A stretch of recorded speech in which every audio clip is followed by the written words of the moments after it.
Welcome everyone to another Maine SBDC webinar. Today we will be going over expanding your market, checking to see if exporting is right with you with our business advisor, Grace Mo-Phillips, who has lots and lots of information about this from a variety of vantage points, it seems.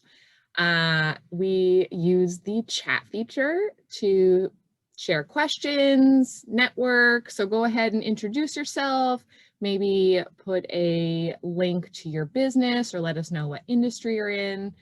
Feel free to submit questions along the way, but we'll probably save most of the questions for the end, and there will definitely be time for questions at the end. So without any further ado, I will pass it over to Grace. Thanks, Kelsey. Hi, everyone. Thank you for coming to this webinar. I just recently joined SBDC as a business advisor for the Mid-Coast area this past summer. A little bit background of myself. I have been in the international trade arena for close to 25 years now, not to date myself, but I work in several private sectors, engaging in areas such as exporting, international marketing, international business development, and also offshore sourcing. And most recently, in 2014, after living in Maine for several years, I started a trading-exporting business to export seafood, frozen seafood, and I source from North America and export them to Asia, including Hong Kong, Thailand, Taiwan, Singapore, Vietnam, and now slowly getting into Europe as well. So that's my life. Now, thanks again for coming to this, spending the time today to participate in this webinar. I know this is the busiest time of the year, and I hope the materials we share today would be useful and informational, and that would make your time here worth the while. So I am going to stop my video, so then you don't need to look at me, but look at the slides only. Let me see if I can get to it. Here. Okay, everybody sees it okay? And I am going, okay, I'm going to stop my video to spare some bandwidth so then we can move along this easily. So in this webinar, we'll try to get an understanding of where the US and Maine specifically stand in exporting. And for you as a business owner, what are some of the questions you may want to ask when deciding if exporting is right for your business? And lastly, what resources are out there to help you kick off this new venture if you decide to pursue the overseas market? So why do we even want to have this conversation to start with? Why should we bother with exporting? Well, 95% of consumers live outside of the US, and 2/3 of the world purchasing powers is in foreign countries. Now, in the past, only the large multinational companies were able to spread their production and sales across the world, and exporting is just their game. But with the rise of the digital economy, things have changed. Today, online marketplaces and global payment networks allow any business basically with access to a digital platform to export goods and services directly to consumers across the globe. Now, this represents a massive opportunity for small and micro-sized businesses, which is really the backbone of the global economy. Why do I say that? 97% of US exporters are small businesses defined by SBA. And out of those, 67% have less than 20 employees. There are approximately 30 million companies in the country, and less than 1% export. And this is significantly lower than all other developed countries.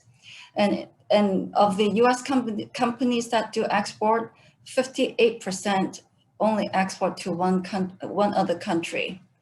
I hear clients talk about how hard it is to keep the business sustainable during this challenging time. And that's why we want to open this dialogue in exporting. According to USDC, most companies that export have an easier time riding out fluctuations in the US economy and are more likely to stay in business. And companies that export are 8.5% less likely to go out of business. And US companies that export grow faster than non-exporting companies, and they are the ones that spur innovation in product design and applications. In 2019, the total US exports amounted to $1.65 trillion. Our largest markets outside of the US are our immediate neighbors, Canada and Mexico. And this trend has been pretty consistent over the past couple of years. Now with the new USMCA, which is effective July of this year, it offers a few benefits for small businesses to export. Some of the new policies would give greater protection for intellectual property, give more support for e-commerce, and fewer obstacles and lower costs to pass products through these borders. So we can take another webinar to talk about USMCA. So I'm not going to cover it in depth here, but if you Google search USMCA, you will find a lot of information on that. For Maine, you can see over the past 7 or 8 years, the Maine export hovered just below $3 billion.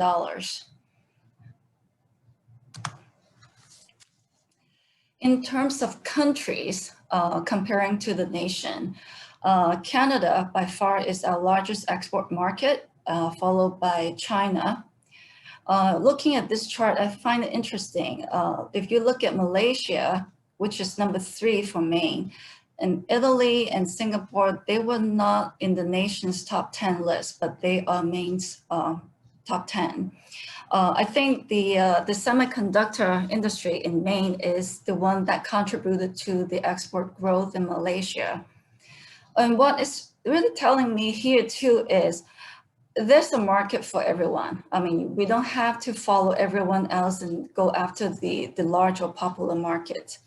And I have a personal example that I can share.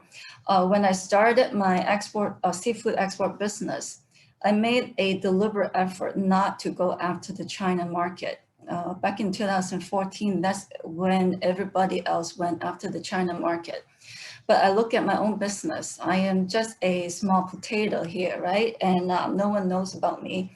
And for each transaction of let's say lobster, if I ship a container of lobster to China, it was about $250,000 transaction. And it's just not a risk that I was prepared to take if the buyer default on payment. And if I did not collect payment, I just did not have that kind of capital to cover that loss. And if I go after the more reliable, the bigger buyers, they are usually the state-owned business, or they are the big conglomerates, and they didn't really need to have a trader. They can go directly to the processors, or they can even go directly to the lobstermen to buy lobster.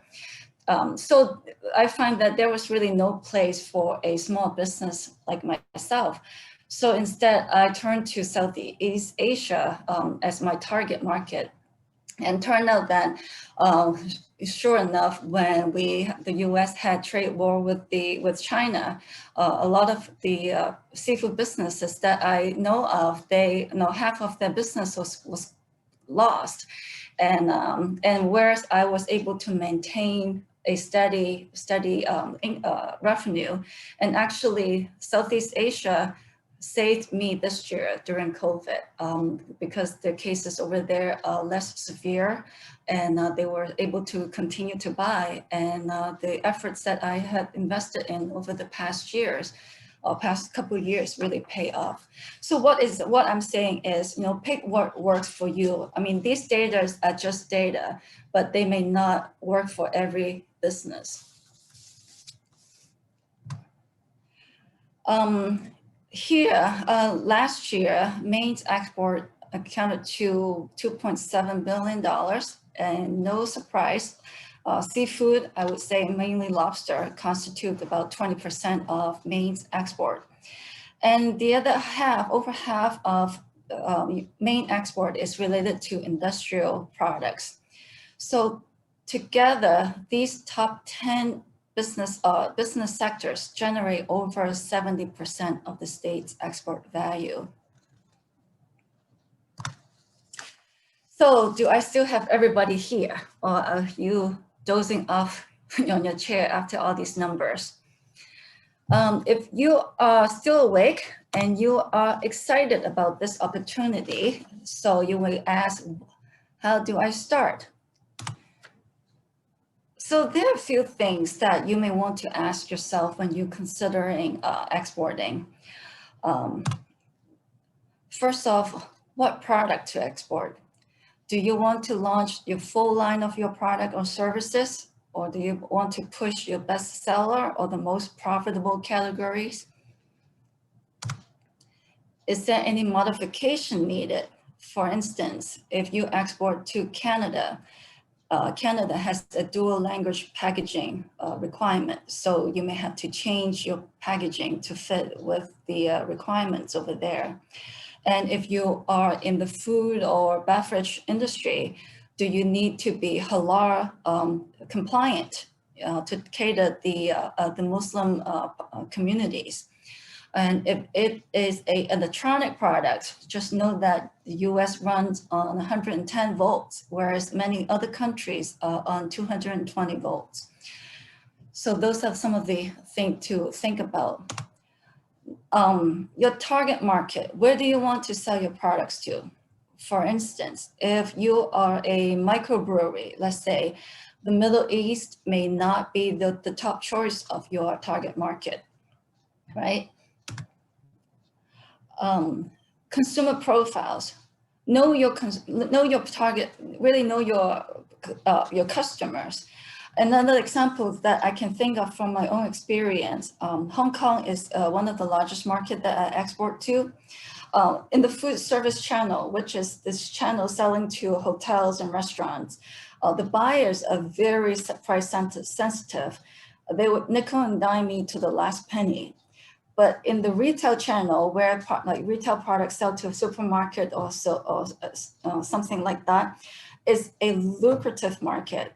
Consumers would pay a good price for a branded imported item. The higher the price, the higher the perceived value. But if you look at Taiwan, a very similar culture, but they are very different. I mean, they are not as brand conscious. Brand is not as important to them as product value or product quality. So know what your target market is and find your niche, in those markets. Marketing and distribution channel. I want to just spend a minute or so talk about the distribution channel. There are basically two ways to export. One is indirect export and the other one is direct export. Indirect export is basically outsourcing your export activities. You may use a trader, an exporter, or an overseas importer. The advantage is that it's low cost, low investment for you. You just sell the products to the traders or the exporters, and they handle the sales and marketing of your products. The downside is that you don't have much control over your products or services. You don't know how well it sells. You don't know how your brand is positioned in that particular market. Whereas direct export is having an agent or distributor dedicated to sell your products. You may have more say in setting sales goals and marketing strategies. They will execute these goals and strategies for you. So your company is very hands-on in engaging in these activities.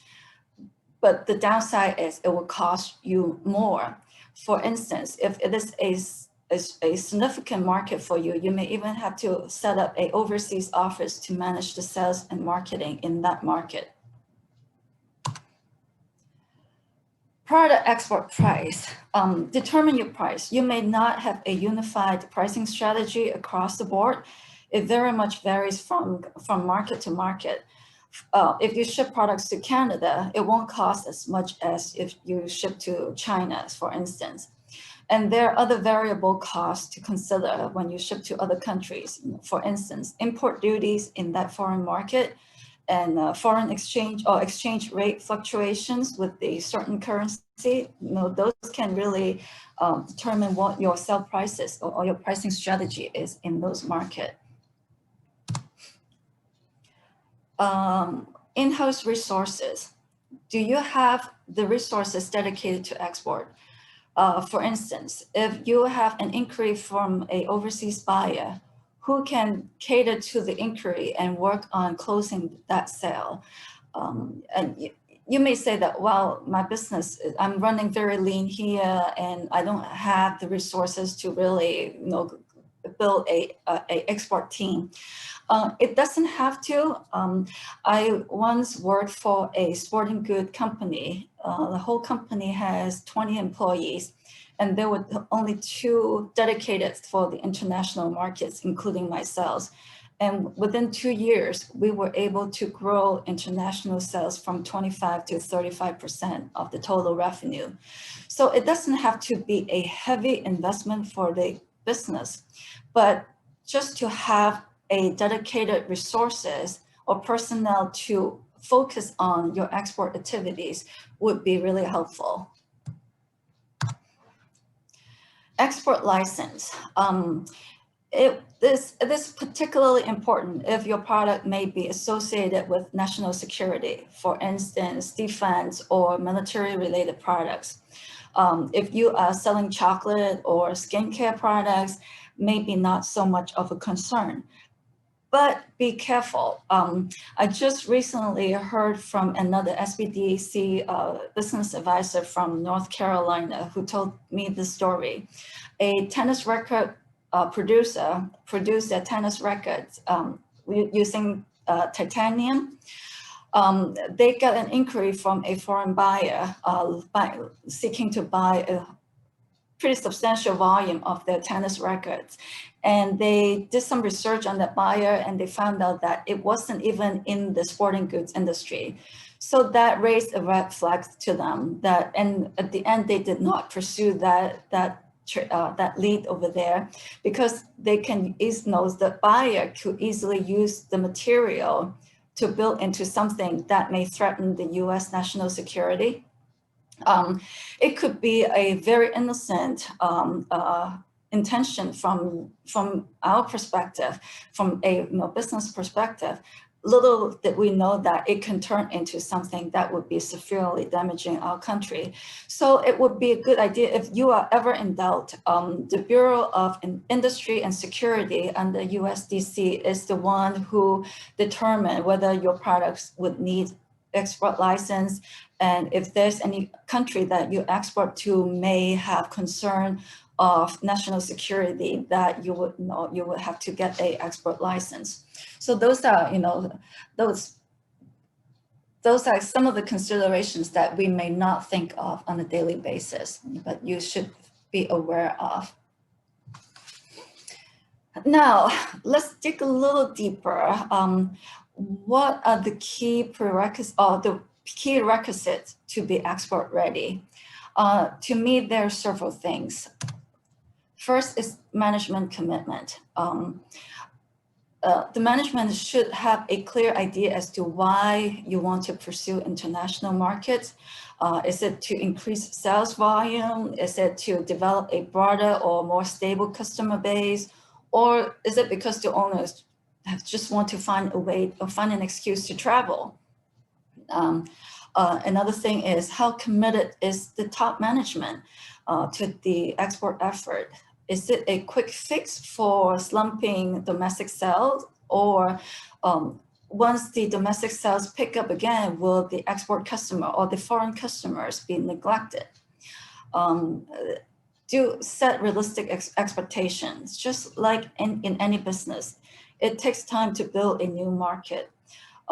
For instance, a large lobster processor in Maine here that I know of, it took them 2 years to see the return on investment after they started going into Asia. So know your thresholds and know your tolerance level. If it takes you 2 years to finally see sales in the overseas market, can you wait that long? Does it make sense for you to wait that long? So if you cannot commit to that growing pain phase, maybe you should think twice before going into exporting. In-depth experience with the product or services. What I think of is, do you know who your main domestic and foreign competitors are?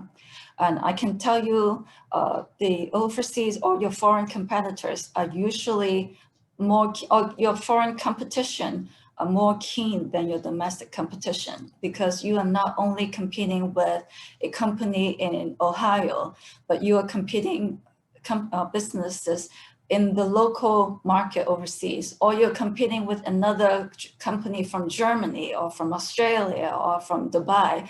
So you are at the global stage when you enter the global arena. So know who the competitions are, and find your niche in that scale. Do you know if any of your domestic customers are buying your products for sale, or are they shipping overseas? If you are selling your products to a domestic customers and they turn around and sell the products in let's say in the UK, and if you enter the UK, you may be competing with your domestic customers. So how would you set the pricing strategies? So know where your products are going to would be really important. Cash flow, something that not many of us like to do, even think of that, but there are some tough questions that we may want to ask ourselves to get ready for exporting. What amount of capitals can be committed to the export production and marketing? And what level of operating costs are you willing to support the export effort? One thing to really gauge on this is what other domestic plans are competing with your export plans. For your business, most likely you would want to expand into the overseas market, not to hurt your domestic market or to replace your domestic market, but it's to grow your overall business. So you don't want to jeopardize your domestic market for the sake of getting a few export contracts. So those are the things that you may want to ask and see, how you can allocate your equity into, to broaden your business. Capacity and capability. Okay. How is your current capacity being used? Are they all for the domestic sales? Can you pull a section of your production line for the overseas market? There's something interesting to ponder on as well. What I notice is some businesses, after they get through the Easter, Mother's Day, Memorial Day, Father's Day period, there's a quiet season in the summer until Labor Day, and then business kick up again for the in preparation for the holiday season. So that might be an opportunity to look into the international market, because for overseas markets, the buyers buy for the holiday season in the summertime. They would look for products in July and they order by August, or the products may ship in August and they don't get to the destination until late September or even early October. That's the overseas buying window for the holiday season. So if your production line has the capability to produce in the summer, but you are not really busy for the domestic market, maybe it's a good way to really utilize or maximize your capacity, so that you will be producing, for your production line would be fully utilized. Another question is, will fulfilling export orders hurt your domestic sales? No, you don't want to do that. It's not one or the other, but both of them should be complementing each other. But what would be the cost of additional production? Can you afford that additional cost? Maybe to look at it is, what is the minimum quantity? Is there any minimum quantity required? You may hear the term MOQ from a foreign buyer. MOQ stands for minimum order quantity. Some of the examples that I can think of from my own experiences, some of my lobster suppliers would only entertain full 40-foot container load of lobsters, which is about 35,000 pounds of lobster. And if I have a customer looking for 5,000 pounds of products, some of these suppliers, they won't even consider it. So, you have to decide what makes sense to you to really fully capitalize your production expenses. Another thing is what would be required to redesign and repackage your products specifically for export, like the Canada dual language packaging examples I was talking about earlier. So, but wait, there's more. So what we discussed earlier are pretty much internal evaluation assessment on your own part, right? But there are also external factors you should be aware of before you start exporting to certain market, and those are trade barriers. Well, I will tell you why I put this dog here once we get through the slide. Okay. So trade barriers. We hear the term tariff in recent years quite a bit. What is tariff? Tariff is a tax imposed by a country on the goods and services imported from another country. The purpose is to restrict imports by increasing the price of the goods and services purchased from this particular country, so to make it less attractive to the domestic consumers. One of the recent example is the EU just recently imposed $4 billion of tariffs on aircraft, agriculture, and industrial goods from the US. It's a very common practice between countries. To counter tariff, there's free trade agreements with overseas countries to eliminate these tariffs. One example, for instance, would be South Korea. There's a free trade agreement with South Korea and the US. For instance, US seafood has benefited from the elimination of 5 to 20% of import duties under this free trade agreement.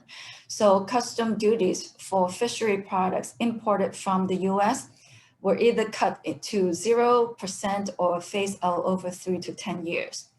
And there are 20 countries currently that have free trade agreement with the US, and you can easily Google search what those countries are.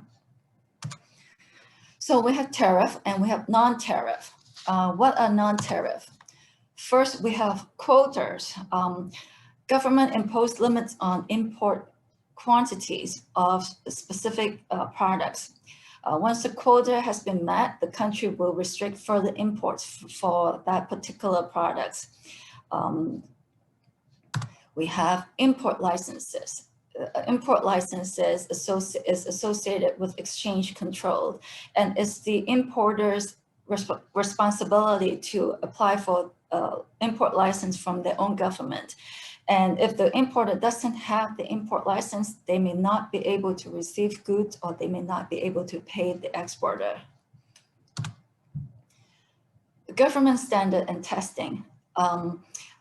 Sometimes government introduce standards to keep foreign products out of the country. One example that I think of is the CE mark for imports into the EU. Sometimes you see the little logo, the icon, which says CE. The mark on the products, that indicates that the manufacturer for that product, affirms its compliance with the relevant EU legislations.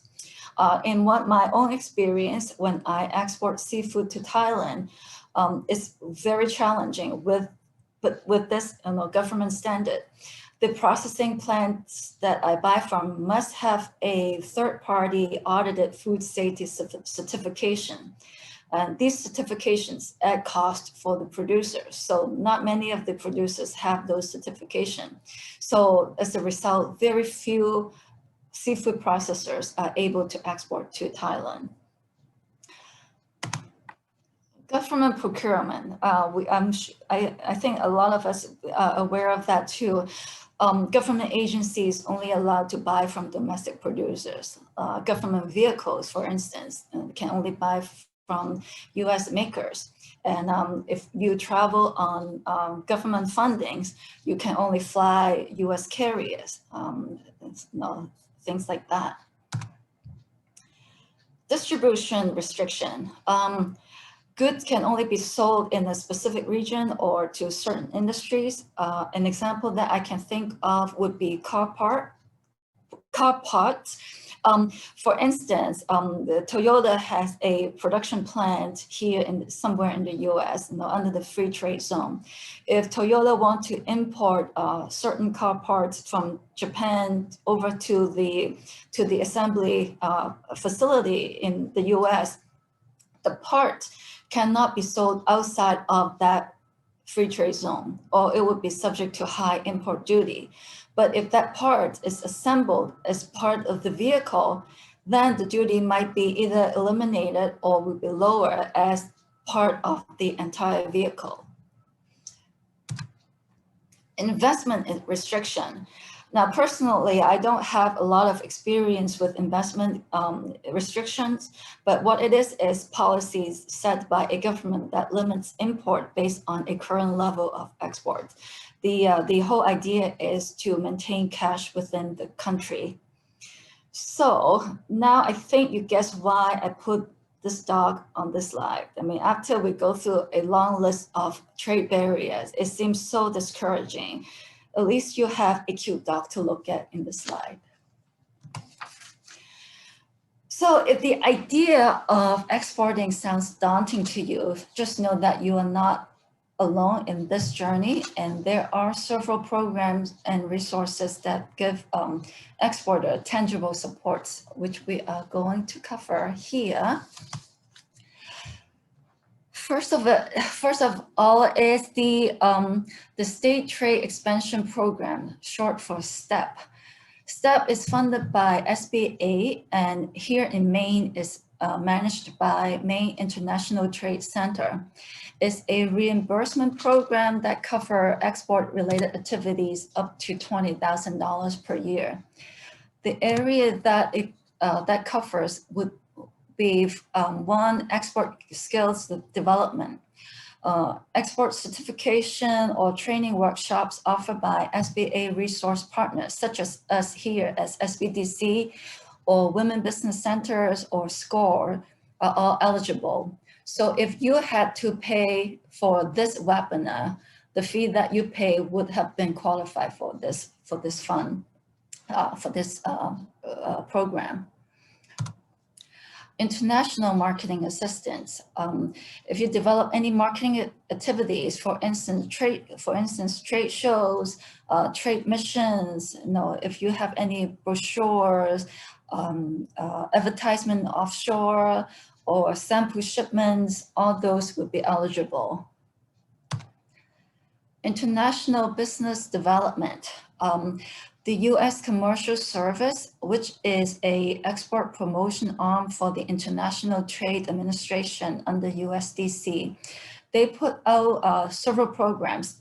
Some of them are fee-based services, such as market research, evaluation of prospective foreign business partners, or matchmaking services, and those will be qualified for this program as well. E-commerce, if you translate your website into foreign languages or optimize search engine for the foreign markets, those would be eligible as well.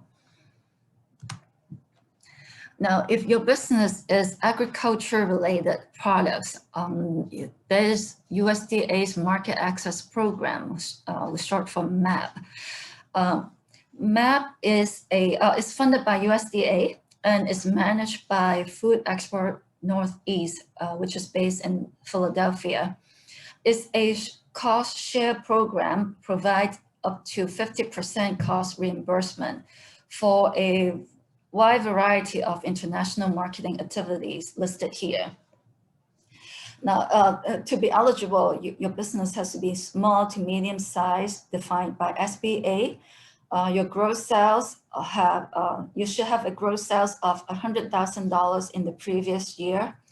It has to be value-added agricultural products containing at least 50% of U.S. agricultural contents or ingredients.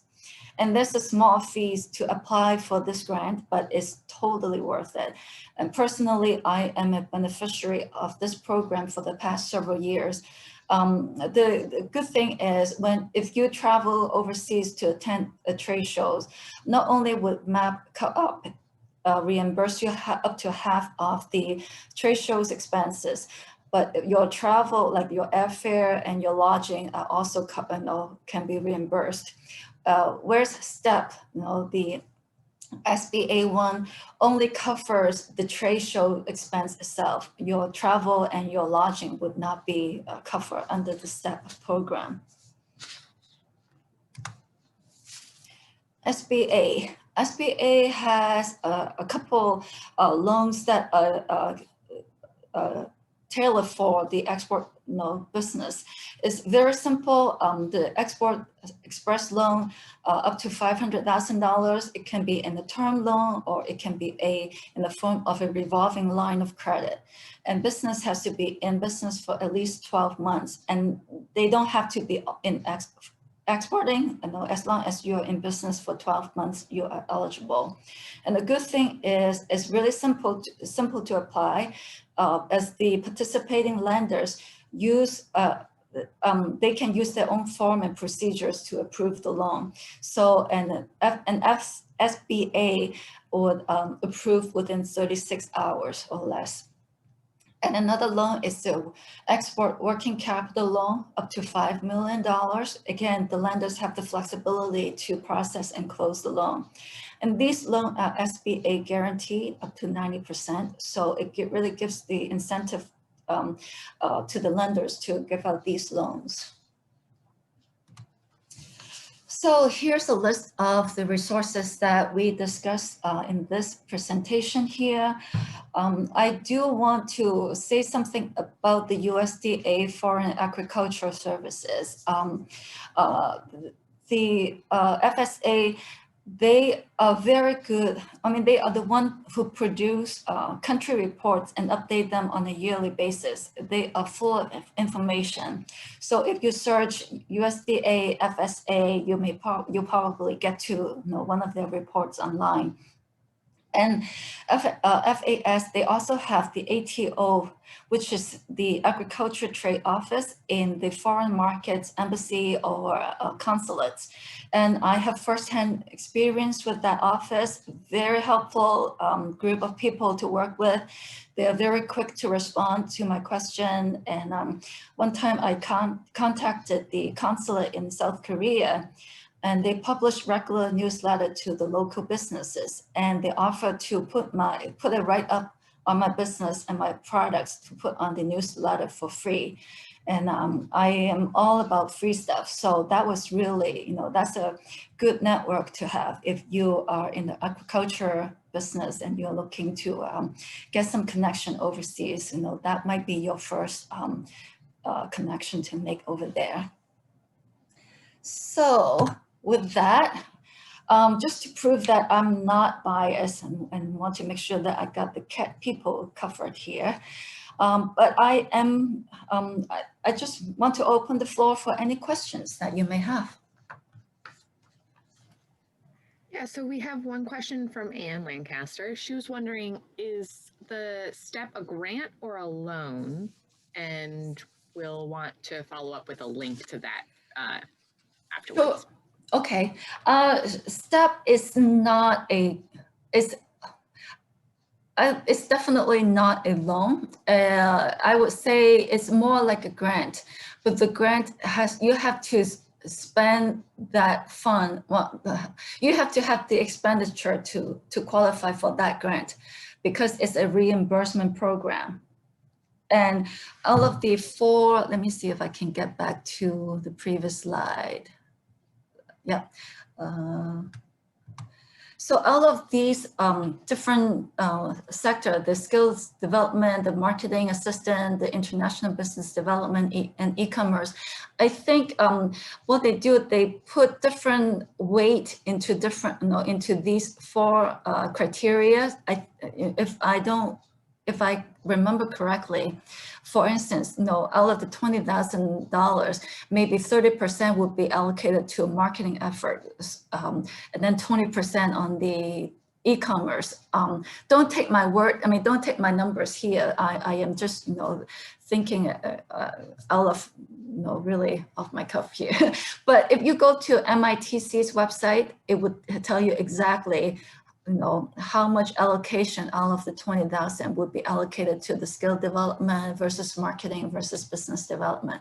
But the catch here is you have to really incur those expenses and then submit your receipts to get reimbursement. Did I answer the question? Good, yeah. Okay. We have another question. Is there a resource to navigate to find for prospective customers? So how do people find who to import or export to? Yes, as I said, if you are in the food business or agriculture business, the FAS, the ATO office is what I highly recommend. They are very resourceful. If you look up a foreign business and you don't know how legit that business is, you can email the ATO office in that country and say, hey, I have a trade lead with this company. Can you tell me more? And a lot of times they are able to tell you, oh, okay, this is a reputable business, or well, we've never heard of it. And they would be very honest and very informative in sharing information with you. So that's what I had found personally. I found really useful.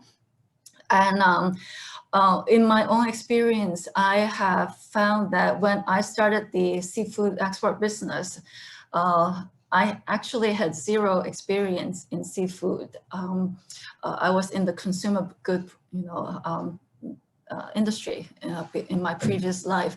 So how do I find my first customer? I did a lot of internet search, and at the end, I found a trade mission coming from Alaska.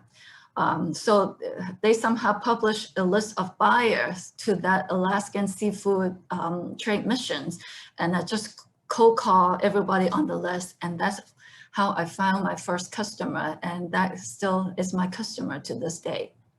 So that's one other way, and a very effective but maybe more costly way is to attend trade shows that is relevant to your industry and your products. That sounds great. If you could think of like 1 to 3 tasks that someone who wants to start exporting could do today, like what should they do this afternoon first? If I do one thing in exporting, yeah, to get started, like what's the first thing that someone who has not done anything yet should do? I would say, well, if you are on social media, that would be a good start for you. Like if you post anything of your products, or if you post anything, even if you are not already in the business, you're contemplating starting something of, that you are looking at doing, look at the social media. If you post anything, did you get any like from a overseas audience? Someone from France give you a like, that gives you some indication of, how they are received, from in a foreign market. But if if I have no idea whatsoever, I had been through that, 8 years ago, no idea. I just know that I want to export lobster. That's my motivation. What I did, first I find out, what market. I just do internet search. What market like to consume seafood? Well, in my case, China, Asia. Asia is huge, in consuming seafood. There with the digital, or the internet, being available, you can almost search anything on the internet. Now, I have to say though, some countries, it's not, internet is not as convenient, as we are in the US. Here in almost every company has a website, but in the overseas market, a lot of times in Asia, like for instance, I deal with Southeast Asia now. A lot of these companies, as reputable as they are, they may not even have a website. So, don't be surprised that if you don't find a trade leads from Indonesia on the internet, that may not mean too much. No, it may not mean the same thing as, we don't see a company on, having a website. But if you have not done anything, I think you have to ask one question is, why do I want to export? It goes back to, the discussion earlier. So, you really need to, if you want to export, you really need to ask that hard question, why do I want to do that? And can I commit to it? My first year, I almost wanted to give up. I did not see anything on my return on investment until year 2 for my business. So I was fortunate that I was able to wait it out. And, but, everybody is different. The tolerance level is different. So ask yourself that question. That is great advice. Looks like the last question we have here is, are the trade shows online nowadays? Have you noticed if that's changing at all with the current lack of traveling? Yes, a lot of these organizers are turning virtual, and I recently been on one as well. There was a trade show that supposedly in September, and it did not happen apparently in Hong Kong. So we turned it into a virtual trade show. It's really depending on your preference. My personal preference is I still like the in-person connection. Maybe it is because of the markets that I deal with. For the Asian markets, the buyers, businesses still value the face-to-face interaction more than, communicating on email. So, but there are other business. I think this may be the trend, as far as I know, the trade shows that I am involved in, they are still going virtual, or, if not indefinitely delaying their trade shows. I mean, they're trying to go, online. It can be effective for some and may not be for others, but I'm seeing that, it might become more of a common thing now, because it really, it's a cost-effective way to meet prospective buyers, right? You don't have to travel, you don't need to, stay in a hotel. I mean, all those can add up to several $1,000s. So it is cost effective. Whether it is actually effective is really subject to, your own opinion. So. All right. Well, we don't have any other questions in the chat, but if anyone else wants to pop it in, feel free. Yeah. That was great. I feel like I learned a lot. Thank you. I'm gonna send a follow-up email to everyone that will include the slides and those links, as well as Grace's contact information. Exactly. And the recording of this. If you have any follow-up questions, feel free to reach out. Yeah, thank you for coming, everybody, and I hope this is helpful to you. And definitely feel free to reach out to me with any follow-up questions. I'll be happy to answer.